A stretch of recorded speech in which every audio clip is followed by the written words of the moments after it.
Aquella mañana, nadie levantó la voz para defenderla. 5 hombres. Una plaza llena. Y una sentencia que ya estaba decidida incluso antes de que cualquier palabra fuera dicha en voz alta. Esto no es ficción.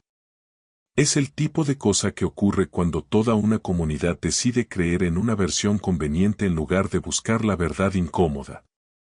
Y el detalle en el que pocos se detienen a pensar es el siguiente: nadie allí se consideraba una mala persona.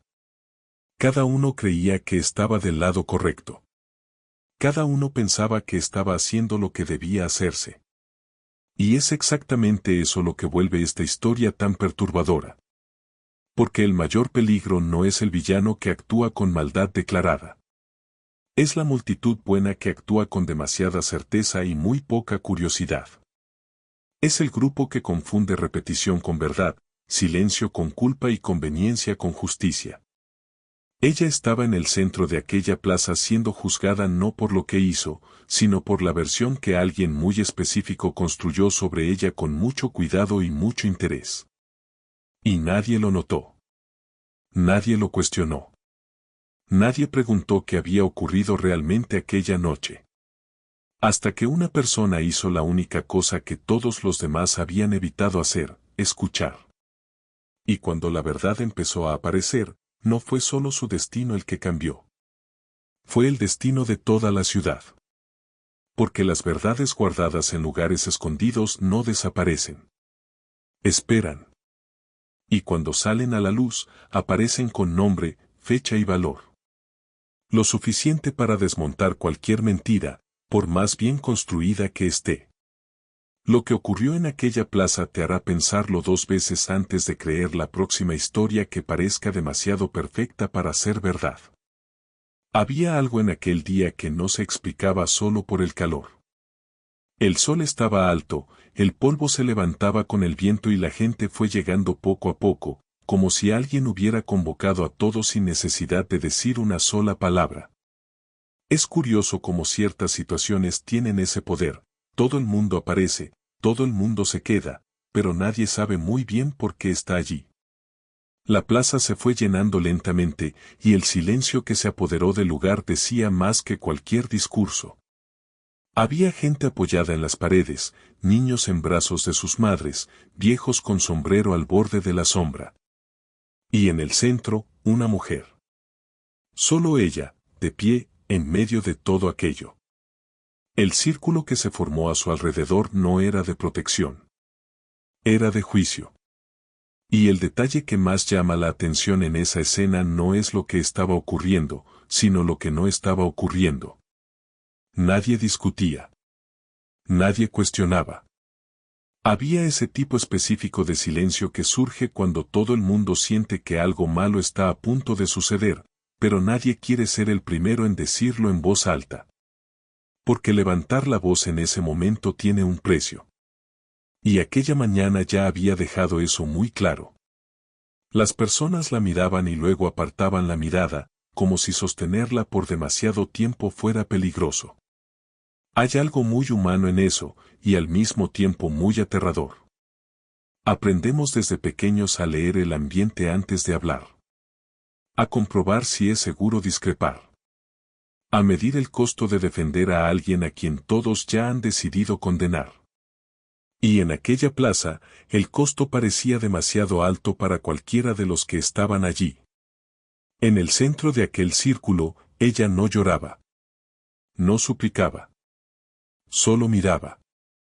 Y hay algo poderoso en ese tipo de postura, aunque nadie alrededor supiera reconocerlo. Miraba rostros que conocía desde la infancia. El carnicero que siempre saludaba desde lejos. La vecina que pedía azúcar prestada. El hombre que una vez arregló su cerca sin cobrar nada. Rostros familiares que ahora evitaban el contacto. Es difícil describir lo que ocurre dentro de alguien cuando se da cuenta de que las personas a su alrededor ya han tomado una decisión sobre quién es, incluso antes de escuchar una sola palabra de su boca. No es solo tristeza.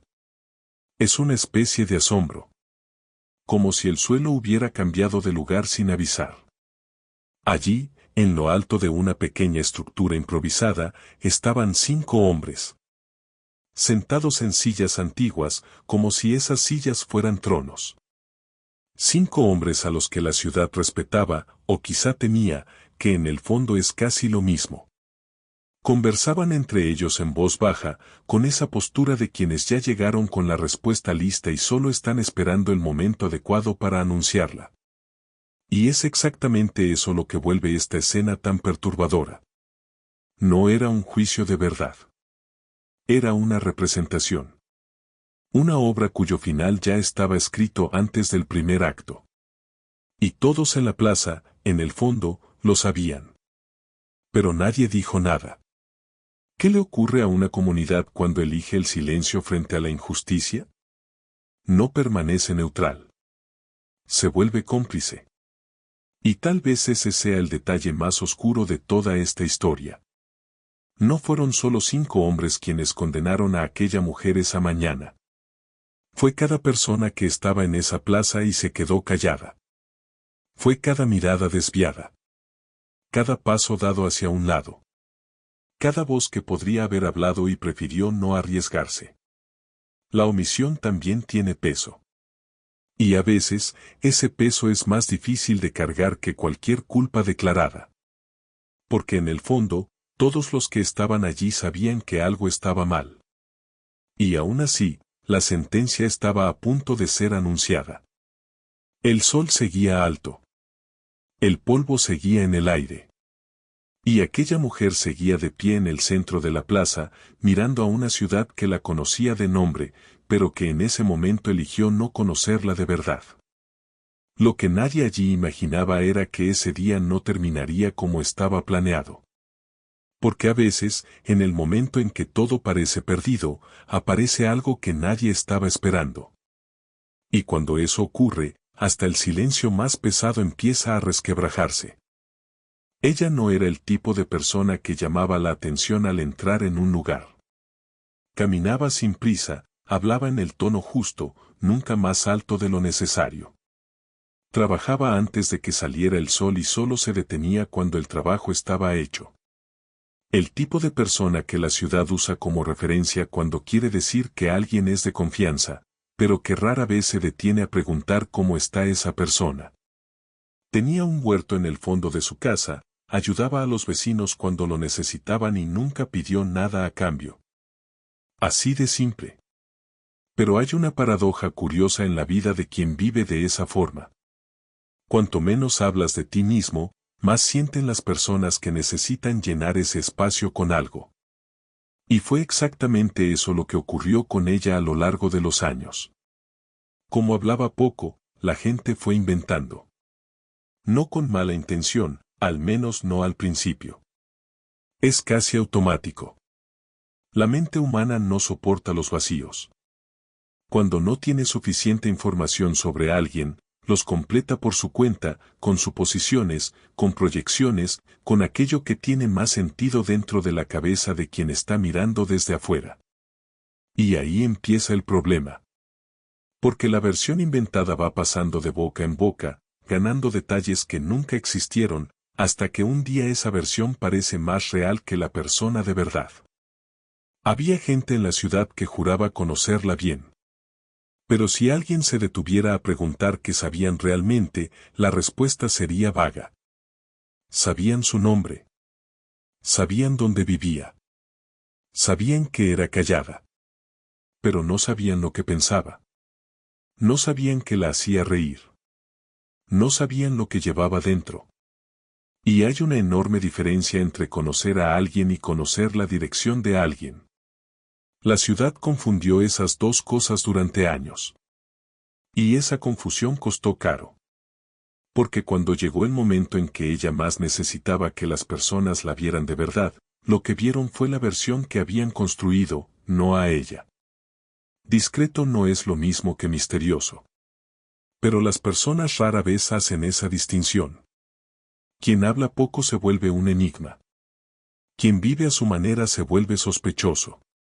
Quien no se explica se vuelve un blanco fácil para las explicaciones ajenas. Y ella nunca sintió la necesidad de justificarse ante nadie, porque nunca había hecho nada que necesitara una justificación. Ese era su razonamiento. Tiene sentido, hasta el día en que el mundo alrededor decide que tiene sentido lo contrario. Entonces la ausencia de explicación se convierte en prueba de culpa. El silencio se convierte en confesión. Y la persona que nunca necesitó defenderse de nada en su vida se encuentra en el centro de una plaza, teniendo que defenderse de todo. Lo que más pesa en esta parte de la historia no es la acusación en sí. Es darse cuenta de que la acusación encontró terreno fértil precisamente porque nadie la conocía de verdad. Si hubiera existido una red de personas capaces de decir con certeza quién era, qué hacía, cómo vivía, tal vez la historia habría sido diferente. Pero el aislamiento, incluso cuando es elegido, tiene un precio. No porque esté mal vivir de forma simple y reservada, sino porque el mundo todavía funciona mucho sobre la base de narrativas. Y quien no cuenta su propia historia corre el riesgo de que la cuenten personas que no tienen el menor interés en acertar. Ella estaba allí, de pie en aquella plaza, siendo juzgada por una versión de sí misma que nunca existió. Y lo más cruel es que ni siquiera las personas que la juzgaban eran necesariamente malas. Eran solo personas que creyeron en una historia que parecía tener sentido, sin haberse detenido nunca a comprobar si era verdad. Y eso, de una manera perturbadora, es más común de lo que parece. Porque la historia que parece tener sentido casi siempre es la que alguien construyó con mucho cuidado para que parezca exactamente así. El rumor no nace gritando. Empieza en voz baja, casi como una observación inocente. Alguien comenta algo en el mostrador de una tienda, otra persona escucha solo la mitad, lo repite con un detalle más, y en menos de una semana eso ya se convirtió en una verdad establecida. No hay nada extraordinario en ese proceso. Es casi mecánico. La información va pasando de boca en boca y, en cada paso, pierde un poco de duda y gana un poco de certeza. Hasta que nadie recuerda que aquello empezó como una suposición. Nadie recuerda quién lo dijo primero. Nadie recuerda que nadie vio nada. Lo que queda es la versión final, pulida, redonda, repetida demasiadas veces como para ser cuestionada. Y es exactamente ahí donde vive el peligro. Funciona como fuego en pasto seco. No hace falta mucho para empezar. Una chispa basta. Una frase dicha en el momento equivocado, una expresión mal interpretada, un silencio que alguien decidió llenar con imaginación. El fuego no pregunta si el pasto quiere quemarse. Simplemente avanza. Y el rumor tiene esa misma cualidad inquietante, no necesita el permiso de nadie para propagarse. Solo necesita un ambiente donde las personas estén lo suficientemente aburridas como para escuchar y lo suficientemente inseguras como para repetir sin cuestionar. Y casi toda comunidad pequeña tiene ese ambiente disponible todo el tiempo. Pero hay un ingrediente que transforma un rumor común en una sentencia colectiva. Cuando la primera persona que cuenta la versión es alguien con poder, con respeto, con influencia, la historia adquiere un peso diferente. No porque sea más verdadera, sino porque la mayoría de las personas asocia autoridad con credibilidad. Si quien está hablando es alguien importante, parece que la historia fue verificada antes de llegar hasta ti. Parece que tiene fundamento. Y entonces la duda, que debería ser el primer instinto de cualquier persona que escucha algo grave, simplemente desaparece. Casi se vuelve una falta de educación dudar de alguien a quien todos respetan. Y así fue en aquella ciudad. La versión sobre ella no fue difundida por cualquier persona. Fue difundida por alguien que sabía exactamente lo que estaba haciendo. Alguien que conocía el poder de una frase dicha en el lugar correcto, en el momento correcto, a la persona correcta. No hizo falta mucho. Bastó con plantar la semilla. La ciudad hizo el resto por sí sola, incluso con entusiasmo. Porque hay algo en la naturaleza humana que se engancha rápidamente con historias de culpa ajena. No por pura maldad. sino porque creer que el problema es el otro trae un extraño alivio. Mientras haya un culpable al que señalar, todos alrededor se sienten un poco más inocentes. Lo que nadie percibió en ese momento es que estaban siendo utilizados. Cada persona que repitió la historia se convirtió en una pieza del plan de otra persona. Se convirtió en un instrumento. Y lo más irónico es que muchas de esas personas eran buena gente, que en otras circunstancias jamás harían daño a nadie. Pero el rumor tiene ese poder de transformar a personas comunes en agentes de destrucción sin que se den cuenta. Porque nadie se ve a sí mismo como parte del problema cuando solo está repitiendo lo que escuchó. Nadie siente que está perjudicando a alguien cuando solo está comentando. Y es exactamente esa ilusión de inocencia la que hace que el rumor funcione tan bien. Existe una pregunta simple que, si se hiciera antes de repetir cualquier historia, cambiaría muchas cosas. Esa pregunta es, ¿yo vi que eso ocurrió, o solo escuché a alguien decirlo? Parece obvio. Pero en la práctica casi nadie hace esa pregunta. Porque detenerse a cuestionar exige un esfuerzo que la mayoría no quiere hacer, especialmente cuando la historia ya parece encajar, ya parece completa, ya parece verdadera. Y en aquella ciudad, la historia sobre ella parecía tan bien encajada que nadie sintió la necesidad de tirar de ningún hilo. Lo cual, por supuesto, era exactamente lo que alguien muy específico estaba esperando. Había cosas en aquella ciudad que funcionaban porque él quería que funcionaran. El mercado, las tierras, los acuerdos hechos en voz baja dentro de salas cerradas. Era el tipo de hombre que no necesitaba gritar para ser obedecido. Su presencia ya bastaba. Rico, influyente, dueño de más tierra que cualquier otro en la región, ocupaba un lugar en la ciudad que iba más allá de la riqueza. Era una referencia. Un centro de gravedad. Y cuando ese tipo de persona desaparece de repente, el vacío que queda no es solo emocional. Es político. Es económico. Es toda una reorganización de poder esperando a suceder. Y la reorganización del poder, como la historia demuestra una y otra vez, rara vez ocurre de forma limpia. La noticia de su muerte cayó sobre la ciudad como una piedra en un lago. Las ondas se extendieron en todas direcciones al mismo tiempo. Quien le debía dinero se puso nervioso. Quien dependía de él se quedó perdido. Quien lo envidiaba guardó silencio, con un cuidado sospechoso. Y quienes tenían secretos enterrados junto con él comenzaron a calcular muy rápido qué debían hacer antes de que alguien empezara a hacer preguntas. Ese es el momento más peligroso después de la muerte de un hombre poderoso. No es el duelo. Es el silencio estratégico de quienes estaban demasiado cerca y ahora necesitan protegerse. Y en aquella ciudad, ese silencio tenía nombre y dirección. Fue en ese clima que alguien soltó la información. Casual, casi de pasada.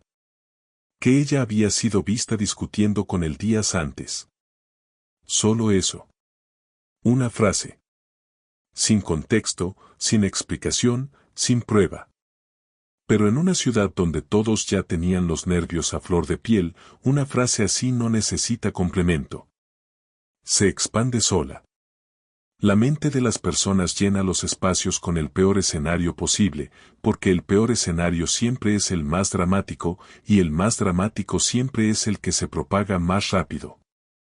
En menos de 2 días, la discusión ya se había convertido en pelea. La pelea ya se había convertido en amenaza. Y la amenaza ya se había convertido en motivo. Lo que llama la atención en esta parte de la historia es cómo una sola información, lanzada en el momento adecuado, puede funcionar como una palanca. No necesita ser completamente verdad.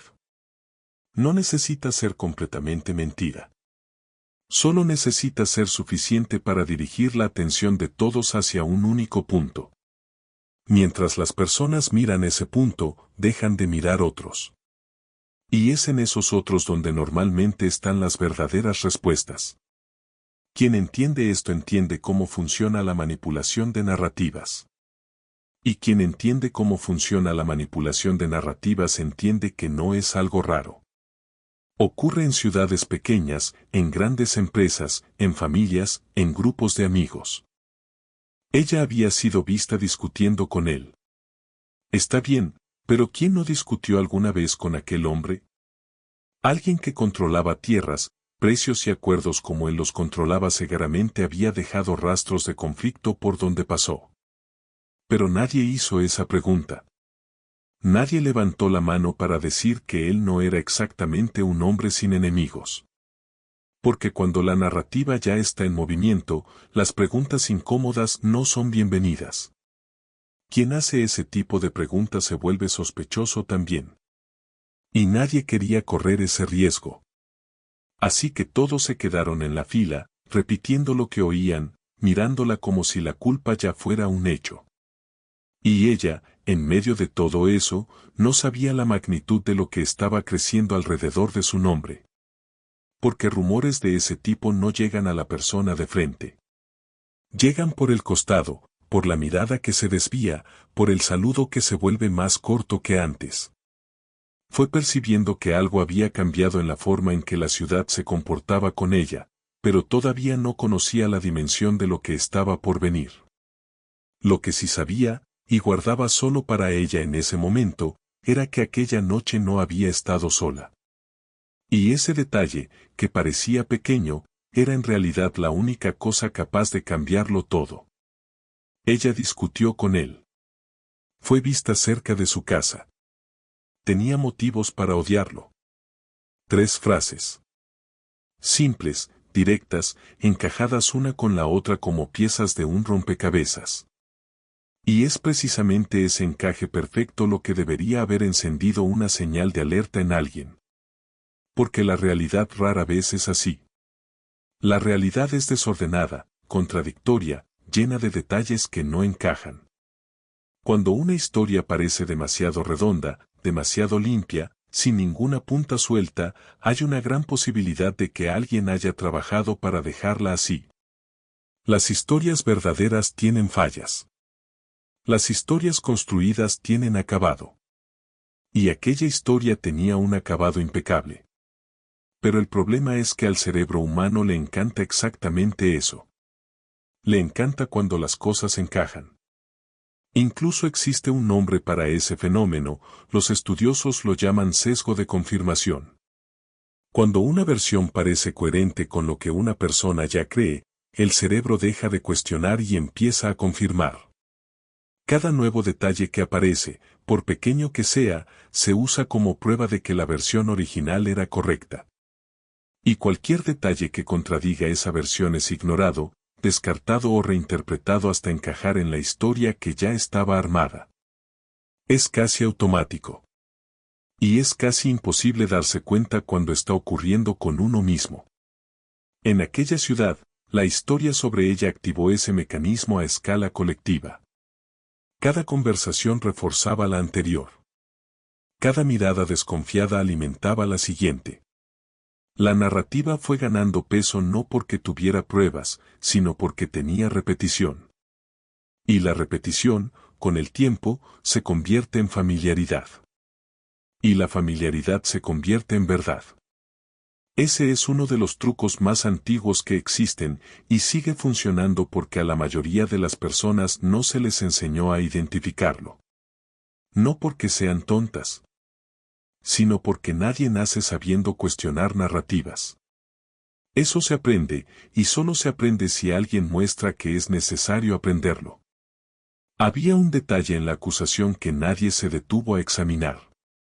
Los horarios no coincidían del todo. Quien conocía su rutina sabía que en ese periodo ella estaría en otro lugar. Pero cuando la narrativa ya está consolidada, los detalles incómodos desaparecen. No porque alguien los borre a propósito, sino porque nadie los busca. La investigación que debería haber ocurrido fue reemplazada por la confirmación de lo que ya se creía. Y eso convirtió un detalle crucial en una información invisible, guardada en la memoria de algunas personas que prefirieron no complicar las cosas. Las historias que parecen demasiado perfectas casi siempre esconden algo. Esa es una de las lecciones más valiosas que existen y se aplica en muchos más lugares que una plaza de un pueblo pequeño. Se aplica a noticias que parecen demasiado completas. A ofertas que parecen demasiado buenas. A personas que parecen demasiado correctas desde el principio. Lo demasiado perfecto siempre es una invitación a mirar más de cerca. No por paranoia, sino por responsabilidad. Porque aceptar una versión sin cuestionarla no es solo ingenuidad. Es una elección. Y las elecciones tienen consecuencias, especialmente cuando involucran el destino de otra persona. Y en aquella plaza, las consecuencias estaban a punto de materializarse. El consejo tenía la historia en la cabeza, encajada y redonda. La ciudad había repetido esa versión demasiadas veces como para echarse atrás sin incomodidad. Y ella seguía de pie en el centro de todo, cargando el peso de una narrativa que no era suya, construida con piezas reales mezcladas con mentiras tan bien cosidas que parecían parte de la misma tela. Lo que nadie sabía todavía es que las telas cosidas con prisa siempre dejan una costura débil en algún lugar. Y cuando alguien tira del hilo correcto, todo se deshace mucho más rápido de lo que fue armado. Existe una versión del miedo que no paraliza. Que no hace gritar ni correr. Es un miedo silencioso, que se instala poco a poco y va moldeando las decisiones de una persona sin que se dé cuenta.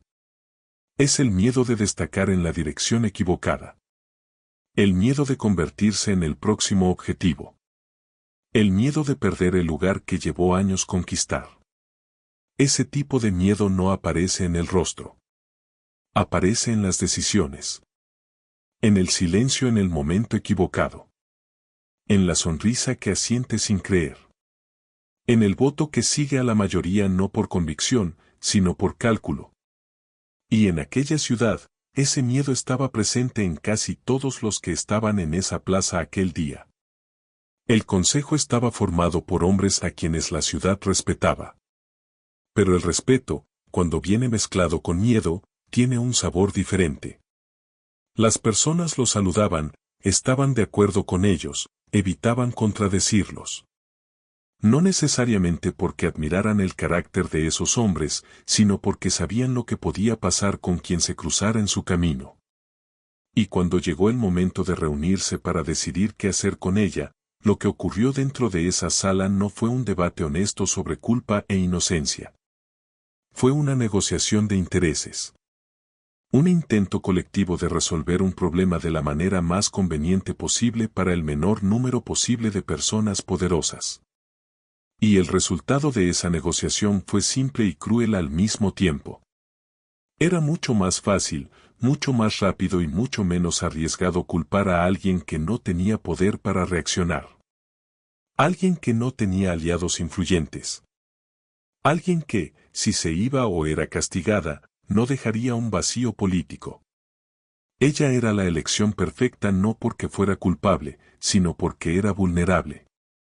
Y la vulnerabilidad, en entornos dominados por el miedo, se convierte en un blanco con una facilidad perturbadora.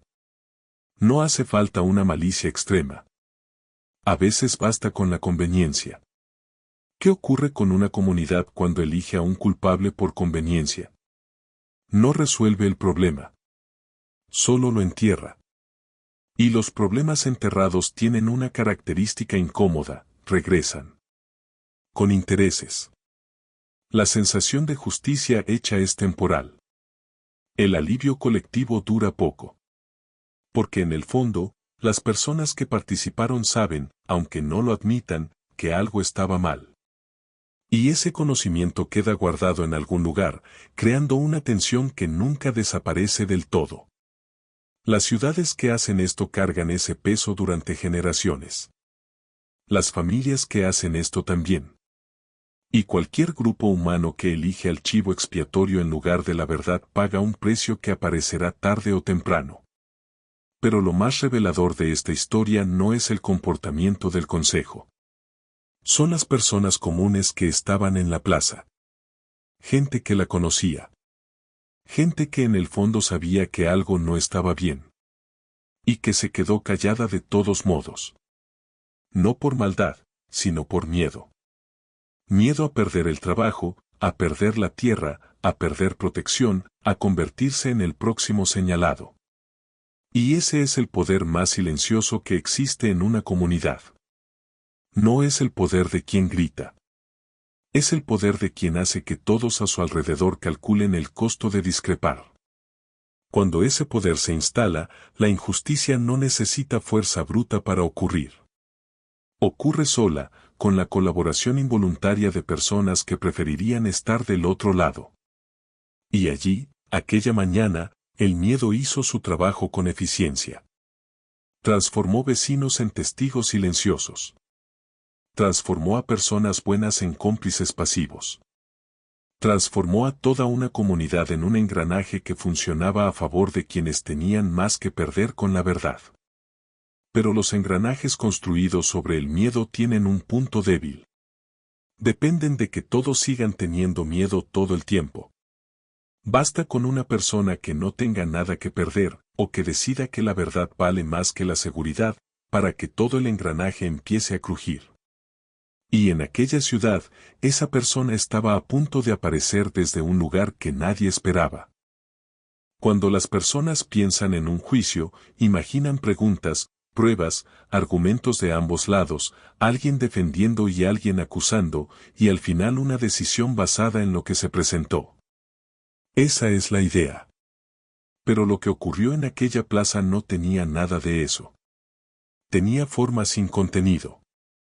Tenía la apariencia de juicio sin ninguna de las partes que hacen que un juicio sea real. Era una representación. Un ritual colectivo cuya función no era descubrir la verdad, sino confirmar lo que ya había sido decidido en otro lugar, por otras personas, por otros motivos. Y el detalle más perturbador es que casi nadie en la plaza notó la diferencia. Nadie pidió su versión. Nadie preguntó qué tenía que decir. Nadie consideró que podía existir un lado de la historia que aún no había sido escuchado. Y no fue por olvido. Fue por elección. Porque escucharla significaba arriesgarse a que la historia cambiara.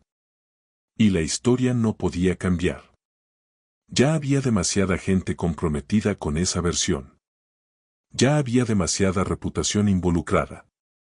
Ya había demasiado interés en juego. Darle voz en ese momento sería abrir una puerta que nadie con poder en esa sala quería ver abierta. Así que la puerta se quedó cerrada. Y el juicio siguió sin el único testimonio que realmente importaba. Hay algo profundamente inquietante en ese tipo de situación. No por la violencia evidente, sino por la violencia invisible. La violencia de ser tratada como objeto de una decisión, y no como sujeto de ella. La violencia de estar presente en el momento que define tu destino y no tener derecho a una sola frase. Cualquier persona que haya sido juzgada sin ser escuchada, en cualquier escala, en una reunión de trabajo, en una discusión familiar, en un grupo de amigos, sabe lo que esa sensación hace por dentro. Es una mezcla de rabia e impotencia que no tiene una salida fácil. Y ella estaba viviendo eso en su versión más extrema posible, en el centro de una plaza, delante de toda la ciudad. La multitud que observaba creía estar presenciando justicia. Ese es quizá el punto más delicado de toda esta historia. No eran personas que quisieran hacerle daño de forma consciente. Eran personas que pensaban que estaban del lado correcto. Que creían que el consejo estaba haciendo lo que debía hacerse. Que creían que su culpa era real porque todos a su alrededor también lo creían. Y cuando todos creen lo mismo al mismo tiempo, cuestionar se vuelve un acto casi imposible. Porque cuestionar en soledad, en medio de una multitud convencida, tiene un costo social demasiado alto para que la mayoría esté dispuesta a pagarlo. Pero hay una diferencia fundamental entre hacer justicia y repetir lo que se escuchó. La justicia exige investigación. Exige duda. Exige la disposición de descubrir que la versión que parecía correcta puede estar equivocada. Repetir lo que se escuchó no exige nada de eso. Es automático, cómodo y socialmente seguro. Y por eso es tan común. Y por eso las injusticias colectivas siguen ocurriendo incluso entre personas que, individualmente, serían incapaces de hacerle daño a nadie. El problema no es la maldad individual. Es la ausencia de pensamiento crítico colectivo. Es la decisión tácita de dejar que una narrativa ya lista guíe el juicio, sin hacer ninguna pregunta incómoda.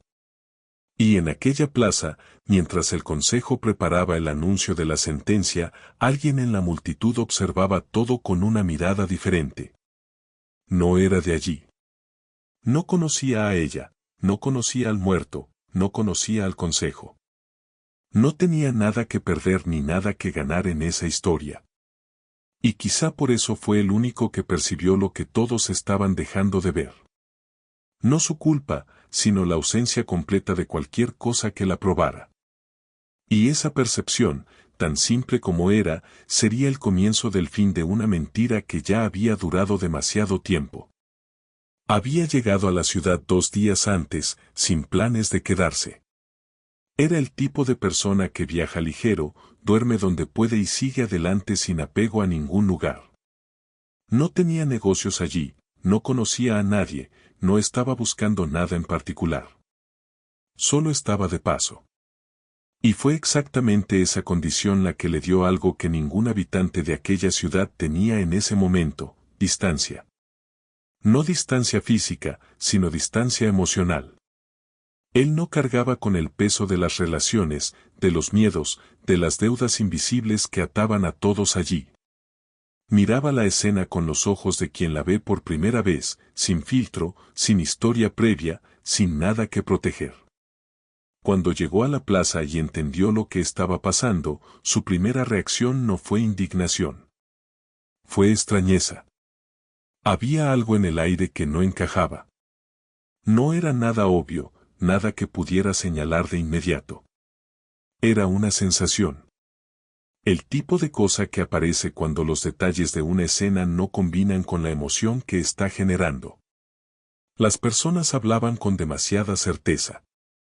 Estaban de acuerdo con demasiada facilidad.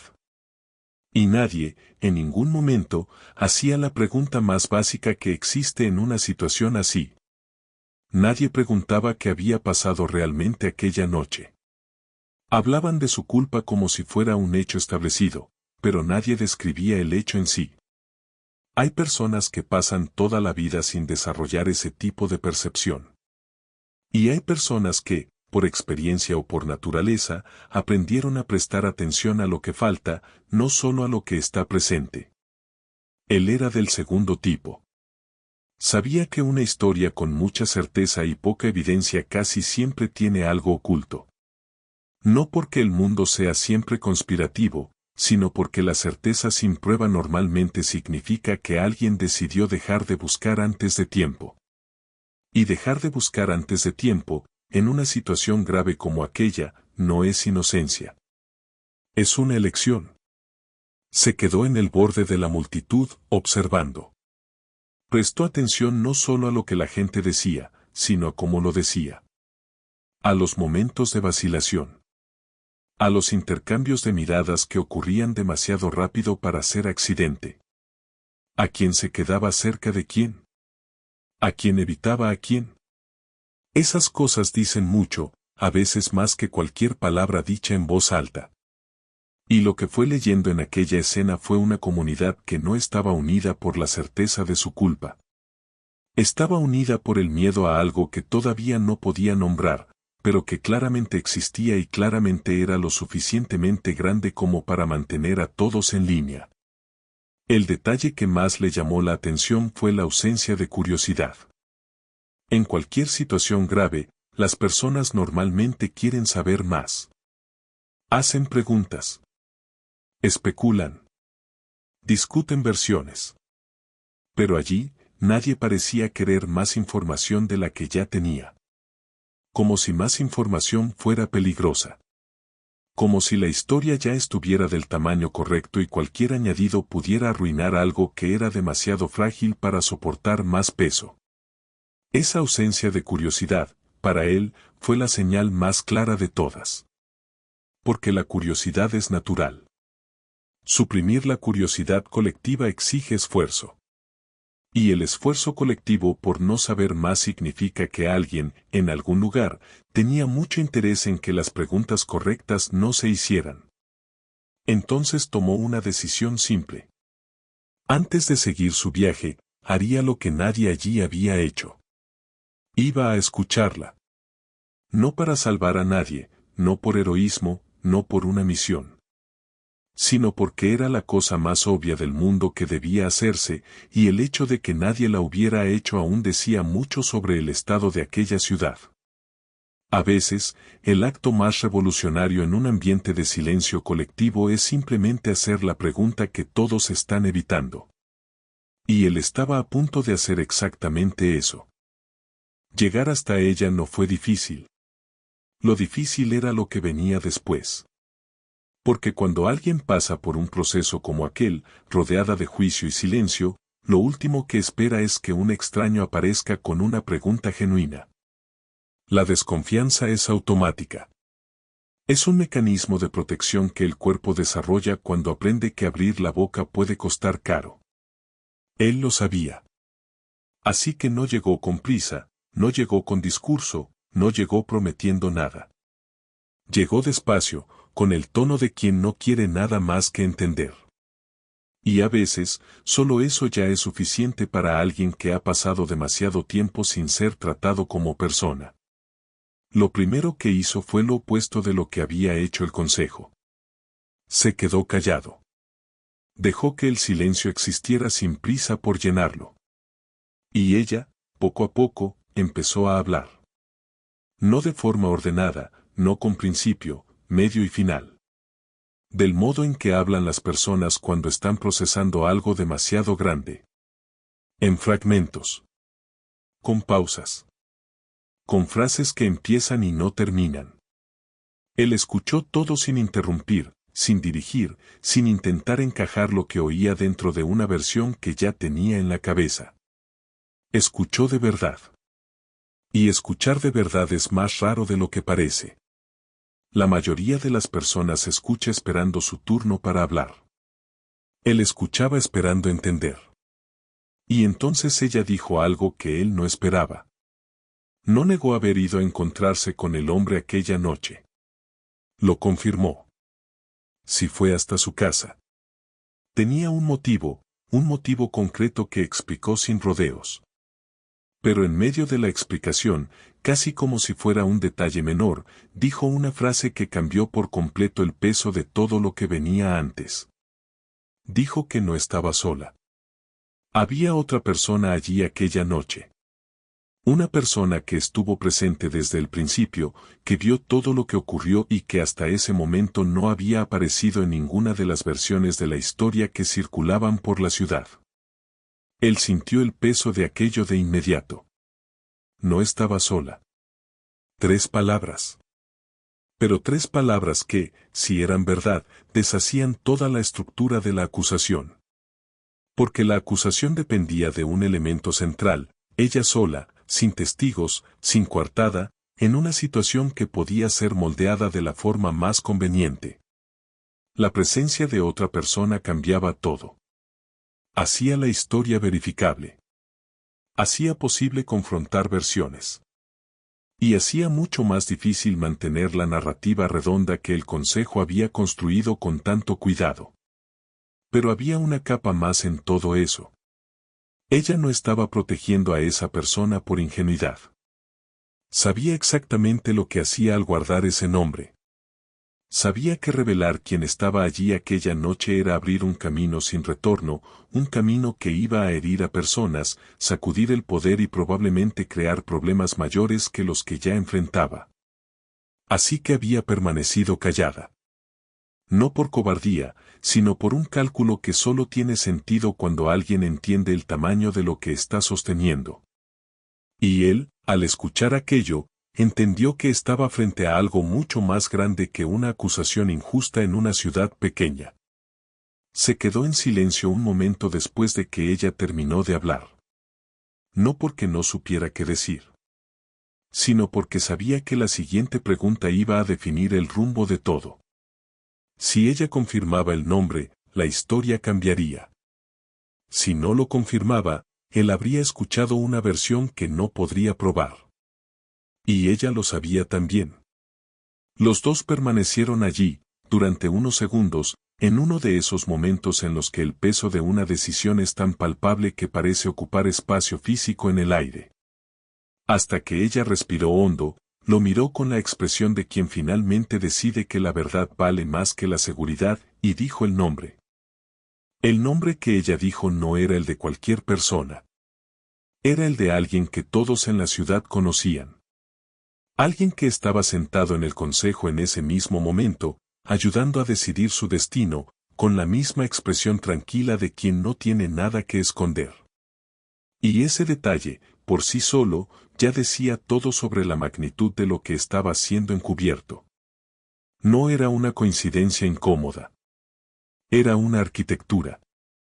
Alguien había construido aquella acusación sabiendo exactamente lo que hacía, sabiendo que el lugar más seguro para esconderse era precisamente en el centro del juicio. Con suficiente autoridad para dirigir la mirada de todos lejos de sí mismo. Ese hombre estaba presente en aquella casa la noche de la muerte. Vio lo que ocurrió. Conocía la verdad. Y en lugar de hablar, eligió el camino opuesto. Construyó una versión en la que ella era la culpable, una versión que protegía su nombre y además resolvía otros problemas que tenía con la situación. Porque el muerto no era solo un hombre rico e influyente. Era alguien que sabía cosas. Tenía registros. Tenía acuerdos anotados. Y parte de esos acuerdos involucraba a personas que ahora estaban en posiciones de poder en la ciudad. Su muerte no era solo una tragedia. Era una oportunidad. Y alguien muy frío y muy calculador decidió aprovecharla. Lo que hace que esta parte de la historia sea tan perturbadora es la frialdad del plan. No fue algo hecho en el calor del momento. Fue pensado. Cada pieza fue colocada en su lugar con cuidado. La frase suelta sobre la discusión de ella con el muerto. La velocidad con la que la narrativa se propagó. La forma en que el consejo fue convocado antes de que cualquier investigación real pudiera comenzar. Todo tenía una lógica detrás. Y esa lógica solo tiene sentido cuando se entiende que el objetivo nunca fue encontrar al culpable. El objetivo era garantizar que el verdadero culpable nunca fuera buscado. Existe un patrón en este tipo de situaciones que se repite en contextos muy diferentes. Cuando alguien con poder necesita protegerse de una verdad incómoda, la primera estrategia es crear ruido en otra dirección. Darle al público un culpable que satisfaga la necesidad de respuesta sin revelar lo que debe permanecer oculto. Funciona porque, en general, las personas no quieren complejidad. Quieren resolución. Quieren un nombre, una causa, un final de historia. Y cuando esa necesidad es explotada por alguien que sabe lo que está haciendo, se convierte en una poderosa herramienta de manipulación. Esto no ocurre solo en ciudades pequeñas. Ocurre en corporaciones, en gobiernos, en cualquier lugar donde haya poder y secretos que proteger. Pero los secretos compartidos son frágiles por naturaleza. Cuantas más personas saben algo, mayor es la probabilidad de que alguien, en algún momento, decida que guardarlo cuesta más que revelarlo. Y aquel secreto ya había sido guardado por demasiada gente. El hombre del consejo lo sabía. Probablemente otras personas conocían partes de la historia. Y ella sabía todo. El equilibrio que mantenía ese secreto en pie era precario, construido sobre miedo y conveniencia. Bastaba con que cambiara una sola variable para que todo empezara a derrumbarse. Y la variable que cambió había llegado a la ciudad 2 días antes, sin planes de quedarse, y ahora tenía el nombre correcto en la memoria. Había algo casi irónico en la situación. El hombre que había construido aquel plan con tanto cuidado, que calculó cada paso, que se colocó en el lugar más seguro posible, había dejado una falla. Ella. No porque fuera un problema que él no hubiera previsto, sino porque subestimó algo fundamental. Subestimó que ella sabía demasiado como para quedarse callada para siempre. Y subestimó que, en algún momento, alguien estaría dispuesto a escuchar lo que ella tenía que decir. Esos dos elementos juntos, la verdad guardada y alguien dispuesto a escucharla, eran exactamente la combinación que aquel plan no podía sobrevivir. Él no tenía ninguna autoridad en aquella ciudad. No era policía, no era juez, no era nadie oficial. Era un extraño de paso que había escuchado una historia y decidió que no podía ignorar lo que había oído. Y quizás sea precisamente por eso que logró hacer lo que ningún habitante había hecho. Porque la autoridad, en entornos dominados por el miedo, paraliza tanto a quien la tiene como a quien no la tiene. Quien tiene autoridad oficial carga con el peso de las alianzas, de las obligaciones, de los favores debidos. Quien no la tiene, a veces posee una libertad que los demás ni siquiera se dan cuenta de que han perdido. Y él usó esa libertad con una calma que contrastaba con la tensión de todo a su alrededor. Empezó por lo más simple. Conversaciones. No interrogatorios, no confrontaciones, no acusaciones. Conversaciones. Entraba en un comercio, pedía algo, comentaba sobre la ciudad, dejaba que el tema surgiera de forma natural. Hay un arte en eso que parece fácil, pero no lo es. La mayoría de las personas, cuando quiere información, va directo al punto. Y cuando va directo al punto, activa la defensa del otro. Él hacía lo contrario. Llegaba de lado, sin prisa, sin dejar claro que estaba buscando. Y la gente, sin darse cuenta de que estaba siendo escuchada con intención, hablaba más de lo que pretendía. Lo que empezó a aparecer en esas conversaciones no fueron confesiones. Fueron pequeñas inconsistencias. Un comerciante que mencionó haber visto una carreta frente a la casa del muerto a una hora que no coincidía con la versión oficial. Una mujer que recordó haberse cruzado con alguien saliendo por la entrada trasera, pero que prefirió no mencionarlo porque no quería involucrarse.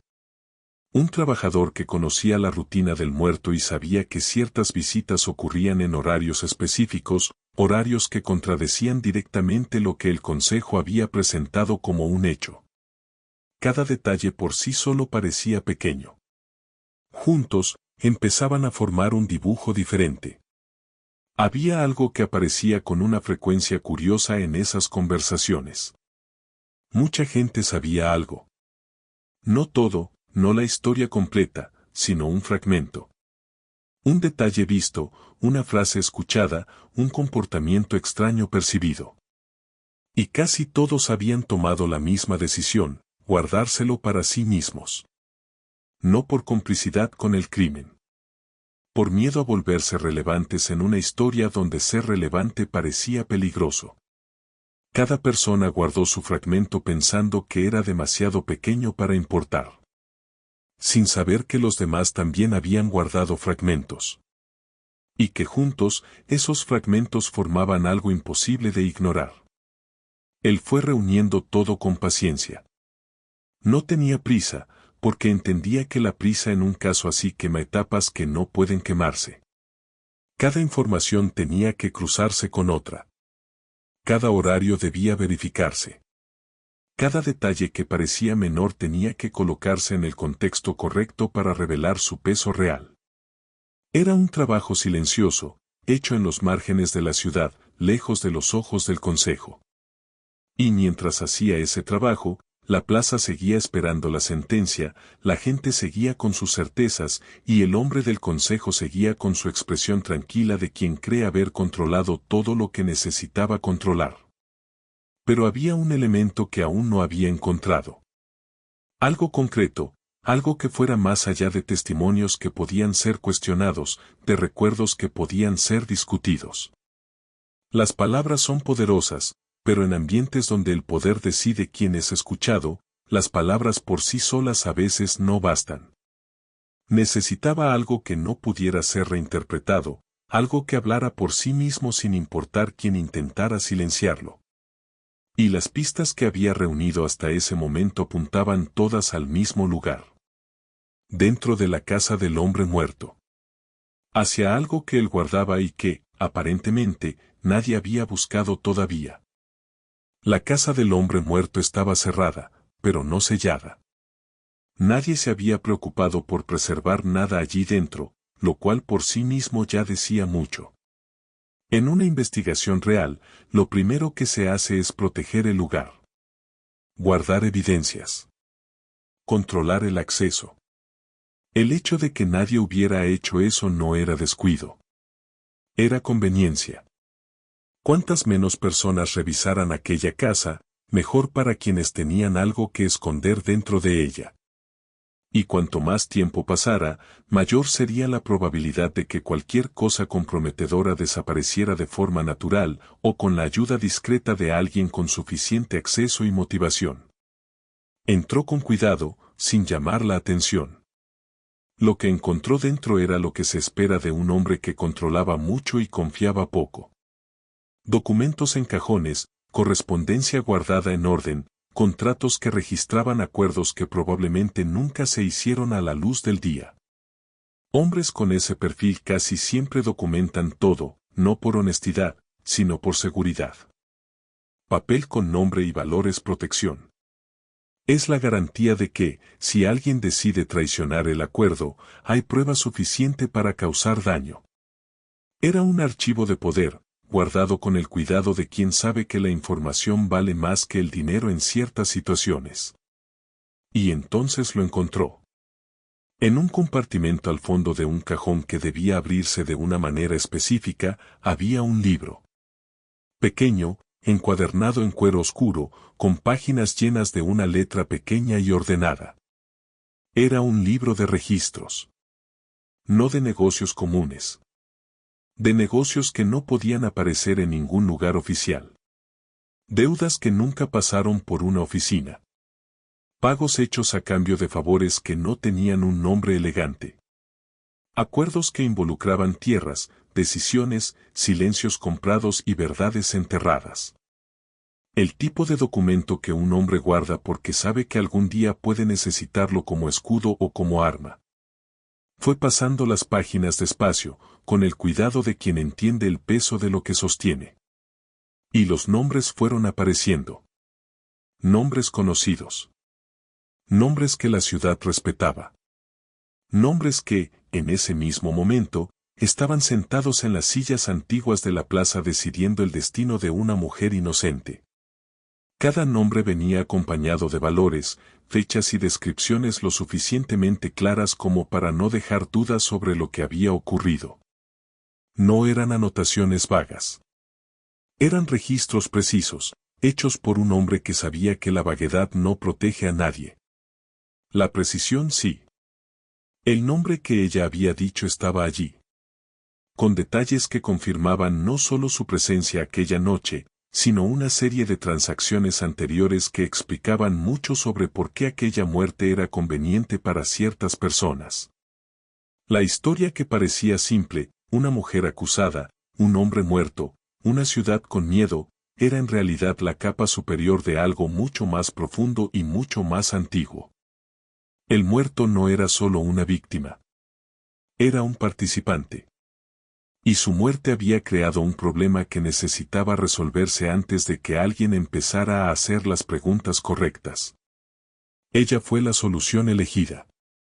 Rápida, limpia, conveniente. Cerró el libro y permaneció inmóvil un momento en aquella habitación silenciosa. Tenía lo que necesitaba. Ya no era una cuestión de palabras contra palabras, de versiones disputando espacio. Era un registro. Concreto, fechado, detallado. El tipo de cosa que no puede reinterpretarse por conveniencia. Y mientras sostenía aquellas páginas, sabía que lo que estaba a punto de hacer cambiaría aquella ciudad de una manera que nadie estaba esperando. Porque las verdades guardadas en libros tienen una cualidad particular. Cuando aparecen, aparecen con nombre, fecha y valor. Y eso, a diferencia de cualquier testimonio, es muy difícil de negar. Cuando todas las piezas están sobre la mesa, el rompecabezas finalmente muestra lo que es. Y lo que aquel rompecabezas mostraba no era una historia de crimen pasional, ni de odio personal, ni de venganza motivada por sentimientos. Era una historia de protección de poder. Fría, calculada, ejecutada con la precisión de quien ya había hecho ese tipo de movimiento antes y sabía exactamente qué palancas presionar. El muerto había acumulado a lo largo de los años un archivo de secretos ajenos. Sabía de acuerdos que no podían ser revelados.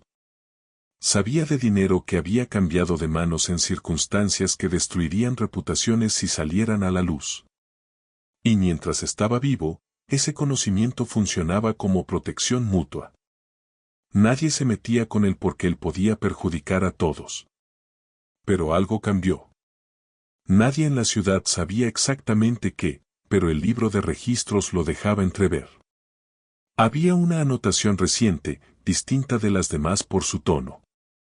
Menos transaccional, más amenazante. Alguien había dejado de cumplir un acuerdo. Alguien había cruzado una línea que no debía cruzarse. Y el muerto, como respuesta, había señalado que estaba dispuesto a usar lo que sabía. Ese es el momento en que un archivo de secretos deja de ser protección mutua y se convierte en una amenaza unilateral. Y una amenaza unilateral, cuando viene de alguien con pruebas reales, tiene una vida útil corta. O la amenaza es neutralizada, o las pruebas aparecen. La decisión que se tomó después era inevitable para quien estaba acorralado. No había una salida limpia. Solo la elección entre dos tipos de daño. Dejar que el muerto hablara y ver cómo todo se derrumbaba. O silenciarlo y construir una versión que impidiera cualquier investigación seria. La segunda opción tenía una ventaja crucial. Si se hacía con suficiente habilidad, no solo eliminaba el problema inmediato, sino que creaba un chivo expiatorio que cerraría el caso antes de que siquiera empezara. Y ella, con su vida simple, su falta de aliados poderosos y su presencia aquella noche, era la candidata perfecta. No elegida por casualidad. Elegida por cálculo. Lo que hace que este patrón sea tan revelador es que no es exclusivo de aquella ciudad ni de aquella época. Es un mecanismo que se repite en diferentes escalas a lo largo de toda la historia. Siempre que hay poder concentrado, hay secretos que necesitan ser protegidos. Y siempre que los secretos necesitan protección, existe la tendencia de encontrar a alguien lo suficientemente vulnerable como para cargar con el peso que debería ser de otro. El nombre cambia. El lugar cambia. Los detalles cambian. Pero la estructura es siempre la misma. El poder se protege. La vulnerabilidad paga la cuenta. Y la comunidad alrededor, por miedo o por ignorancia, cierra el círculo sin darse cuenta de que está siendo utilizada. Había algo casi cruel en la elegancia del plan. No necesitaba demasiadas cosas para funcionar. Necesitaba una chispa, que fue la frase sobre la discusión de ella con el muerto. Necesitaba un ambiente receptivo, que era una ciudad con miedo y sin costumbre de cuestionar. Necesitaba velocidad, que fue la rápida convocatoria del consejo antes de que cualquier investigación pudiera comenzar. Y necesitaba a alguien en el centro del poder que pudiera dirigir el proceso, que era exactamente lo que hacía el hombre del consejo mientras fingía ser solo uno más entre iguales. Cada elemento reforzaba al otro. Era un sistema, no una improvisación. Y aún así, como todo sistema construido sobre mentiras, tenía una fragilidad fundamental. Dependía de que nadie hiciera la pregunta equivocada. Dependía de que ella se quedara callada. Dependía de que ningún extraño apareciera con tiempo y disposición para escuchar lo que todos estaban ignorando. 3 dependencias. 3 puntos donde el plan podía resquebrajarse. Y los 3 habían fallado. Ella habló. Él escuchó. Y ahora había un libro con nombres, fechas y valores que estaba a punto de aparecer en un lugar mucho más público que el cajón oculto donde había pasado años guardado. El consejo volvió a reunirse en la plaza con la solemnidad de quien está a punto de cerrar un asunto. Las sillas antiguas fueron colocadas otra vez en el mismo lugar. Las personas volvieron a formar el círculo. Y había una diferencia sutil en el aire en comparación con la primera vez, una anticipación distinta, menos de juicio y más de ejecución. Como si toda la ciudad supiera que ese momento era el último antes de que algo irreversible ocurriera.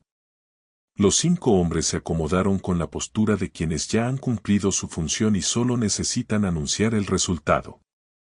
Y ella estaba allí de nuevo, en el centro, con la misma mirada de quien ya cruzó el punto de la desesperación y llegó a un lugar más profundo y más silencioso. Fue en ese momento cuando él apareció. Sin prisa, sin drama, sin anunciar nada de antemano. Entró en la plaza por el mismo camino que usaría cualquier persona, caminó hasta un punto donde pudiera ser visto y oído, y se detuvo. Tenía el libro en la mano. Lo sostenía con la naturalidad de quien sostiene algo común, pero había algo en la forma en que las personas alrededor reaccionaron al ver lo que mostraba que aquello no parecía común en absoluto. Algunos reconocieron el libro. Otros reconocieron lo que el libro representaba. Y otros aún no sabían qué era, pero percibieron por el comportamiento de quienes sí lo sabían que aquello cambiaba algo importante. El silencio que se apoderó de la plaza fue distinto de todos los anteriores. No era el silencio de antes, pesado de complicidad y miedo. Era un silencio nuevo. Tenso de otra manera, como el aire antes de una tormenta, cuando todo parece detenido pero cualquier cosa puede ocurrir en cualquier momento. Los hombres del consejo miraron el libro y luego se miraron entre sí con una rapidez que lo decía todo. No era sorpresa. Era reconocimiento. Sabían lo que era. Y saber lo que era significaba saber lo que estaba a punto de suceder. La expresión tranquila que habían llevado durante todo el proceso simplemente desapareció. Él no dio un discurso. No acusó. No hizo ningún gesto dramático. Simplemente abrió el libro en la página correcta y empezó a leer en voz alta. Nombre. Fecha. Valor. Descripción. Nombre. Fecha. Valor.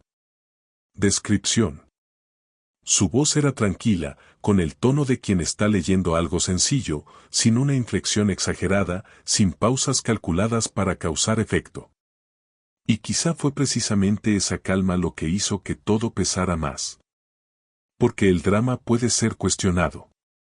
Puede ser llamado exageración, manipulación o actuación. Pero una voz tranquila leyendo hechos específicos de un libro de registros no deja mucho espacio para descartarlo como emoción. La multitud escuchó en silencio. Y algo fue cambiando en el aire con cada nombre leído. No de forma explosiva. De forma gradual, como agua que va subiendo lentamente hasta que de repente llega a las rodillas y nadie sabe exactamente cuándo llegó hasta ahí. Las personas empezaron a mirarse entre sí. No con la complicidad de antes, sino con esa expresión de quien está recalibrando lo que cree en tiempo real. Cada nombre era alguien que la ciudad conocía. Cada valor era una transacción que explicaba un favor que nunca había sido explicado, una decisión que nunca había tenido sentido, un silencio que siempre había parecido demasiado grande para ser coincidencia. Y entonces llegó su nombre. El del hombre del consejo. Leído con la misma calma que todos los demás. Sin énfasis especial, sin pausa dramática. Solo el nombre, la fecha, el valor y la descripción de lo que había ocurrido aquella noche. Toda la plaza lo miró al mismo tiempo. Y por primera vez desde que todo aquel proceso había comenzado, nadie se atrevió a mirar a los ojos de ella. Porque mirarla en ese momento habría sido admitir lo que ya era imposible negar. Que habían estado del lado equivocado todo el tiempo. Y que el costo de ese error no era solo de ella. Era de todos los que habían guardado silencio cuando no debían. Existe un momento en historias como esta que no tiene retorno. No es el momento de la revelación, no es el momento en que aparecen las pruebas. Es el momento justo después, cuando la verdad ya está en el aire y todos tienen que decidir qué hacer con ella. Ese momento es más difícil de lo que parece. Porque aceptar que uno estaba equivocado no es solo una cuestión intelectual. Es un proceso que toca la identidad, el orgullo y la imagen que cada persona tiene de sí misma. Y cuando ese proceso ocurre en público, frente a toda una ciudad, se vuelve aún más pesado. En aquella plaza, ese momento llegó mientras los nombres todavía resonaban en el aire. Los nombres fueron leídos hasta el final. Las deudas, los pagos, los acuerdos ocultos que habían sostenido el poder de ciertas personas en esa ciudad durante años. Cada página revelaba una nueva capa de algo que estaba enterrado demasiado profundo como para aparecer por accidente. Y a medida que las páginas eran leídas, la historia que parecía perfecta fue derrumbándose de la única manera en que se derrumban las historias construidas sobre mentiras. No de golpe, no con una explosión, sino pieza por pieza, en un proceso lento e inevitable que no deja nada en pie. La narrativa redonda fue mostrando sus costuras. Y las costuras mal hechas, cuando se tiran, no se detienen a la mitad. El hombre del consejo no dijo nada. No intentó discutir, no intentó explicar, no intentó construir una nueva versión en ese mismo momento. Se quedó sentado en aquella silla antigua que una hora antes parecía un trono y que ahora parecía simplemente una silla vieja con alguien incómodo sentado en ella. Su silencio decía más que cualquier palabra que pudiera haber dicho en ese momento. Porque el silencio frente a una prueba específica, en un entorno público, tiene un peso que es casi imposible de sostener sin que todos alrededor entiendan lo que significa. Y todos lo entendieron. La ciudad permaneció en silencio durante un tiempo que pareció más largo de lo que realmente fue. Y entonces, poco a poco, el silencio comenzó a romperse de la forma más simple posible. Las personas que habían permanecido calladas empezaron a hablar. No en coro, no de manera organizada. Individualmente, una por una, con la vacilación de quienes están haciendo algo que debieron haber hecho antes y lo saben. El comerciante mencionó la carreta que había visto. La mujer habló de la figura que salió por la parte trasera. El trabajador confirmó los horarios que no coincidían. Cada detalle guardado por miedo empezó a aparecer ahora que el costo de callar se había vuelto mayor que el costo de hablar. Y ella, en el centro de todo aquello, permaneció de pie escuchando. No con una expresión de triunfo, no con rabia, no con la satisfacción que alguien podría esperar de quien acaba de ser absuelta públicamente después de todo lo que pasó. Había algo más complejo en su rostro. El tipo de expresión que aparece cuando una persona se da cuenta de que ha sido vista de verdad por primera vez después de mucho tiempo. No la versión que construyeron de ella. Ella. Y esa experiencia, la de ser finalmente reconocida después de haber sido borrada, tiene un peso que no cabe en ninguna expresión simple.